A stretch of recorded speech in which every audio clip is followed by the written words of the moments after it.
Hello everyone, welcome back to the channel. Income tax department ने ITR 2 ITR 3 form को release कर दिया है और इसे चेक करने के लिए आपको ई फाइलिंग पोर्टल पे आना है और यहाँ पे आपको डाउनलोड सेक्शन में जाना है और यहाँ से आपको असेसमेंट ईयर 25-26 सेलेक्ट करना है। और इसके बाद दोस्तों आप देख सकते हो कि यहाँ पे ITR 2 और ITR 3 फॉर्म्स यहाँ पे रिलीज कर दिए गए हैं।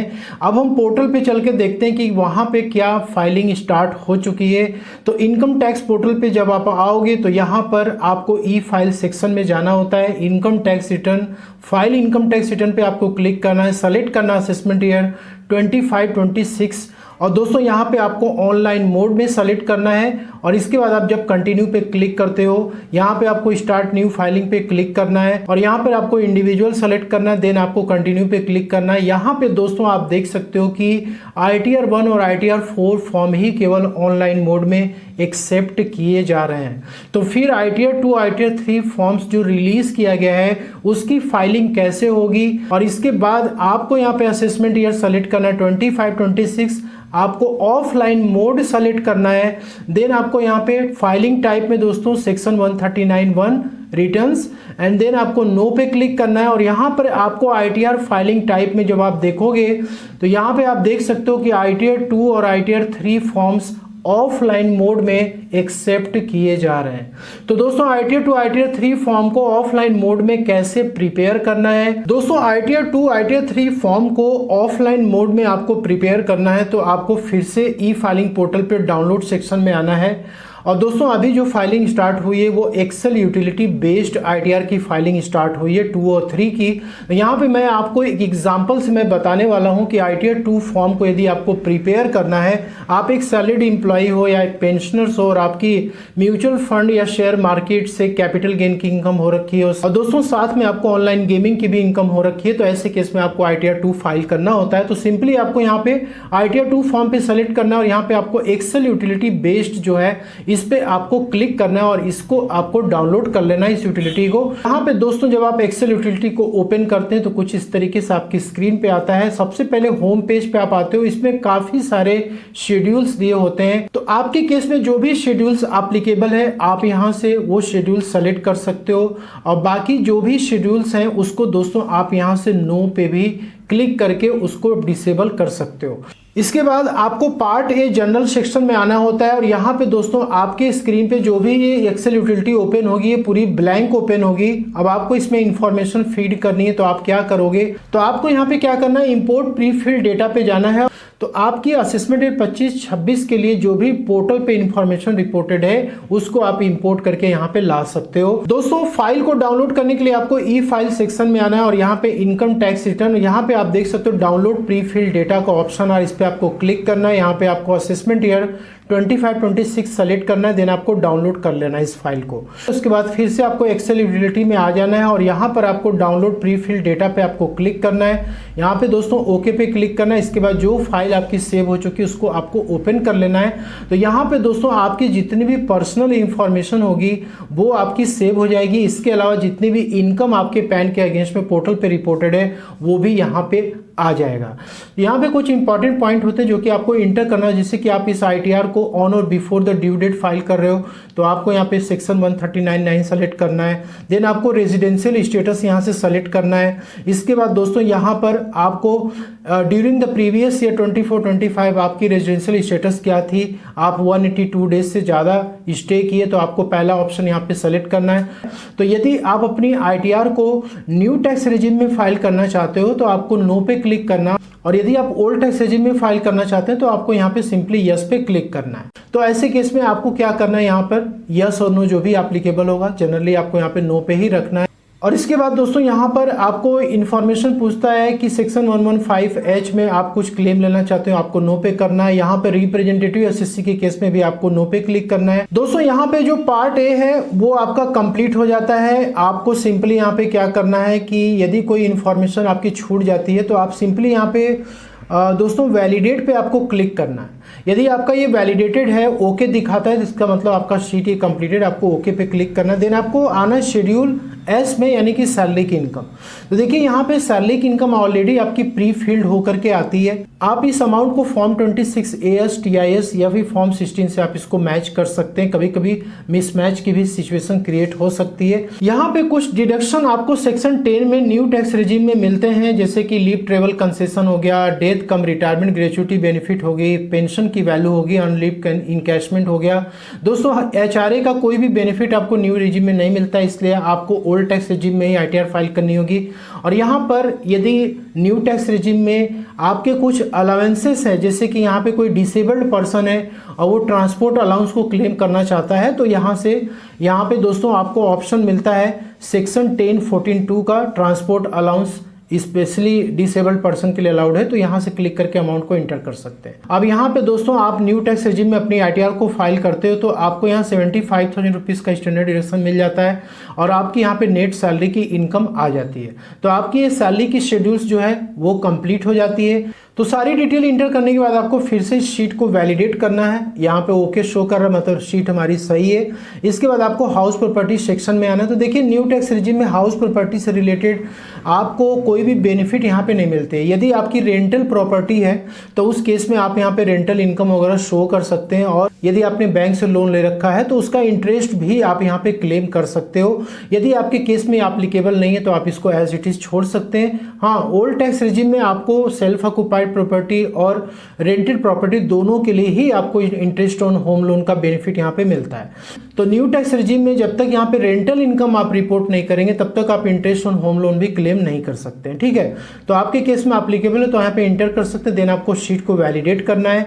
इसके बाद अब आते हैं कैपिटल गेन की शेड्यूल्स, जो कि काफ़ी इंपॉर्टेंट है।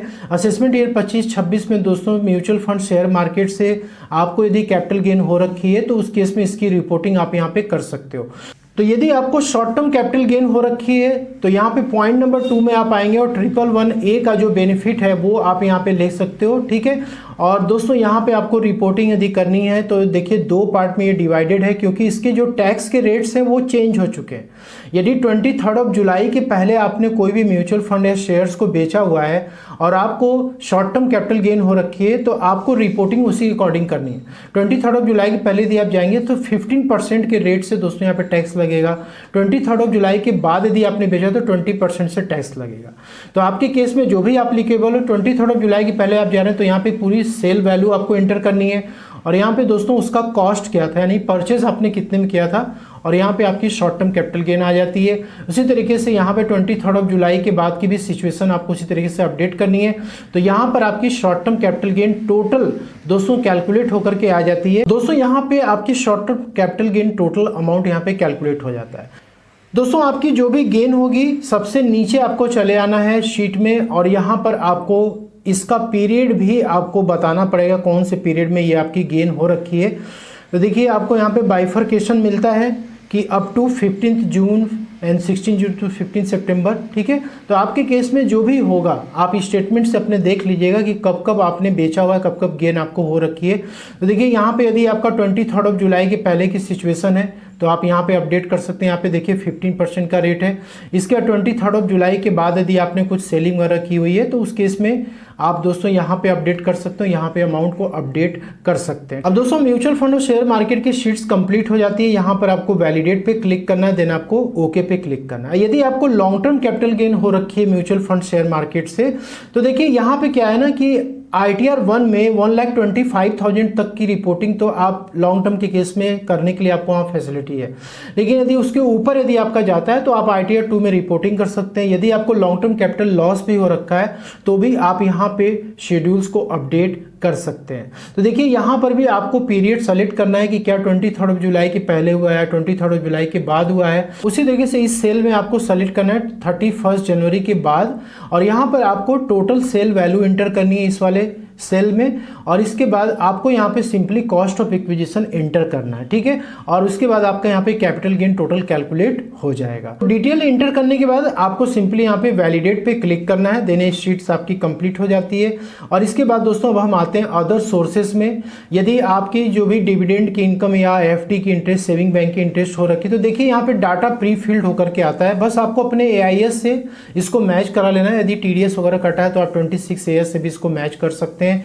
अब दोस्तों यहाँ पे जो ऑनलाइन गेमिंग की जो इनकम होती है वो इंपॉर्टेंट होती है यहाँ पे रिपोर्ट करना। यहाँ पर सीरियल नंबर 2 में आप उसकी रिपोर्टिंग कर सकते हैं। यहाँ पे winning from lottery, crossword puzzles का अमाउंट डाल सकते हैं, इसके बाद ऑनलाइन गेमिंग का अमाउंट डाल सकते हैं, ठीक है। और यहाँ पे दोस्तों यदि आप अमाउंट डालते हैं तो इसका भी पीरियड आपको बताना पड़ता है। दोस्तों अमाउंट इंटर करने के बाद आपको सबसे लास्ट में आना है और यहाँ पर आपको इसका पीरियड बताना है कि कौन से पीरियड में आपको ये इनकम हो रखी है। चाहे आपकी ये डिविडेंड की इनकम हो, ऑनलाइन गेमिंग हो, क्रॉसवर्ड पजल्स हो। दोस्तों जैसे कैपिटल गेन में आपने पीरियड डिफाइन किया था, वैसे यहाँ पे भी पीरियड आपको बतानी है, उसके अकॉर्डिंग आपको अमाउंट यहाँ पे इंटर करना है। अब यहाँ पे आपको सारी डिटेल्स अपनी चेक कर लेनी है, ठीक है। बैंक वगैरह चेक कर लेना, type of account, account number, इसके बाद जो भी आपके प्री वैलिडेटेड बैंक अकाउंट होंगे उसमें आपके रिफंड वगैरह जो भी बनेंगे वो इशू हो जाएंगे। अब यहाँ पे आपको सिंपली कैलकुलेट टैक्स पे आपको क्लिक करना है। यदि आपका सब कुछ अपडेट हो चुका है तो सिंपली आपको टैक्स कैलकुलेट करना है और दोस्तों यहाँ पे ये सारी कैलकुलेशन आपकी कर देगा। तो यहाँ पे सारी कैलकुलेशन जो टैक्स की है वो आपकी हो चुकी है। अब देखिए यहाँ पे क्या होता है कि आपकी दो कैलकुलेशन होती है। एक तो होती है कि जो नॉर्मल रेट के टैक्सेस हैं, जैसे कि आपकी सैलरी होगी, डिविडेंड की इनकम या फिर पेंशन की इनकम, एफडी और सेविंग बैंक के इंटरेस्ट। और दोस्तों एक होती है स्पेशल रेट की इनकम, जैसे कि आपने यदि ऑनलाइन गेमिंग अपडेट किया या वर्चुअल डिजिटल एसेट्स अपडेट किया तो उस पर स्पेशल रेट से टैक्स लगता है, और म्यूचुअल फंड शेयर मार्केट पे भी स्पेशल रेट से लगता है। तो यहाँ पे ये सारी कैलकुलेशन आपकी आ जाएगी और यहाँ पे टोटल आपके टैक्सेस के अमाउंट आ जाएंगे। और दोस्तों यहाँ पे 87A की रिबेट भी आपको यहाँ पे दिख जाती है, ठीक है। तो यदि आप एलिजिबल होंगे तो आपको रिबेट वगैरह मिल जाएगा, ठीक है। अब यहाँ पे क्या करना है, आपकी ये सारी कैलकुलेशन जब हो जाती है तो ये आपकी शीट क्या हो जाती है, कंप्लीट हो जाती है। और आपको यहाँ पे सिंपली इसको वैलिडेट पे क्लिक करना है। तो आपका ये शीट क्या है, ओके हो चुका है। अब यहाँ पे कुछ भी करने की जरूरत नहीं है दोस्तों, आपको यहाँ पे जनरेट जेसन फाइल पे क्लिक करना है और इसके बाद आपको सिंपली यहाँ पे जनरेट जेसन पे क्लिक करना है, ठीक है। यहाँ पे आपको दोस्तों ओके पे क्लिक करके यहाँ पे सेव जेसन फाइल का ऑप्शन होता है, इस पर आपको सेव कर लेना है। जिस भी फोल्डर में आपको सेव करना है सेव कर लीजिए। दोस्तों आपकी जेसन फाइल जब सेव हो जाती है, अब आपको आईटीआर अपलोड करना है। यहाँ पे ई फाइल सेक्शन में आएंगे, फाइल इनकम टैक्स रिटर्न पे आपको क्लिक करना है। यहाँ पे दोस्तों असेसमेंट ईयर 25-26 आपको सेलेक्ट करना है। देन आपको यहाँ पे ऑफलाइन मोड पे क्लिक करना है और यहाँ पे दोस्तों आपने ITR 2 या ITR 3 जो भी अपडेट किया हुआ है तो सेक्शन आपको 139(1) सेलेक्ट करना है। और यहाँ पे आपको ITR 2 प्रिपेयर किया है आपने, ITR 3 आपके अकॉर्डिंग सेलेक्ट कर लीजिए। कंटिन्यू पे आपको क्लिक करना है और यहाँ पे दोस्तों जो फाइल आपने सेव की हुई है अटैच पे आपको क्लिक करना है। फाइल आपने जहाँ भी सेव करके रखी है उसको आप अटैच करिए। यदि आपके फाइल में कोई भी एरर होगी तो यहाँ पे रिफ्लेक्ट कर दे, नहीं होगी तो दोस्तों ये सक्सेसफुल बताएगा। देन आपको प्रोसीड टू वेरिफिकेशन पे क्लिक करनी है, अपनी जो भी OTP वगैरह इंटर करके अपने ITR को अपलोड करनी है। तो इस तरीके से आप प्रोसेस को फॉलो कर सकते हैं एक्सेल यूटिलिटी में। अब दोस्तों ITR 2 ITR 3 की एक्सेल यूटिलिटी अपडेट हुई है और बहुत जल्द ही ई फाइलिंग पोर्टल पे भी आपको ऑनलाइन मोड में भी ITR 2 ITR 3 फाइल करने को मिलने वाला है। तो यदि आप एक्सेल यूटिलिटी में नहीं जाना चाहते हैं तो आपको थोड़ा सा और वेट करना पड़ेगा, जिससे कि आप अपनी ITR को और स्मूथली फाइल कर सकें। आशा करता हूं कि आपको वीडियो पसंद अच्छी लगे, लाइक शेयर जरूर करिए। मिलते हैं नेक्स्ट वीडियो में। Thank you so much.